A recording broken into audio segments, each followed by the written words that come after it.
ஆமா பண்ணி தருவோம். அடுத்ததுன்னா 20 மாடல் மேடம். அது 2020 ஓட model and it is red colour and இது வந்து கிளாசிக். எந்த இயர் மாடல்? 2020ல வந்து கார்போரேட்டர் வராது. இப்போ நாங்க கார்போரேட்டர் கஸ்டமர் பண்ணிருக்காரு. அவங்க பண்ணிருக்காங்களா? ஆமா 20,000 செலவு பண்ணிருக்காங்க. ஓ எக்ஸ்ட்ரா ஃபீஸஸ் பண்ணிருக்காங்க அடிஷனலா. கார்போரேட்டர் எல்லாம் மாத்தி இருக்காங்க. கார்போரேட்டரா பண்ணிருக்காங்க. ஓகே. வாங்குறவங்களுக்கு ஈஸி. அவங்களுக்கு அந்த செலவு கிடையாது. ஆமா அந்த BS6 அந்த இதுலாம் கிடையாது. இன்ஜெக்ட்லாம் கிடையாது அது. Okay okay. ஸ்ட்ரைட்டா கார்போரேட்டர். அப்படியே ரன் பண்ணிக்கலாம். எவ்வளவு இருந்தாலும் பரவாயில்ல. 100 ரூபாய் 200 ரூபாய் பாக்கெட்ல போட்டு எங்க வேணாலும் சுத்தி நிறலாம் பெட்ரோல போட்டு. அது சரி. பெரிய வேலை எல்லாம் வைக்காது மேடம். சீஸ்லாம் ஆகாது மேடம். ஏன்னா இன்ஜின் 2.5 லிட்டர். அதனால சீஸ்லாம் ஆகாது. அதனாலதான் நாங்க புல்லட் வச்சுக்கிறோம்.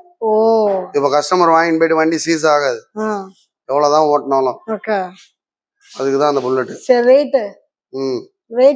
ரேட் என்ன 158. 158 ரேட் வந்து 158 2020 ஓட மாடல். ஆமா 20ல கார்போரேட்டர் கிடையாது. கார்போரேட்டரா பண்ணிருக்காங்க. 19ஓட லாஸ்ட். ஆமா.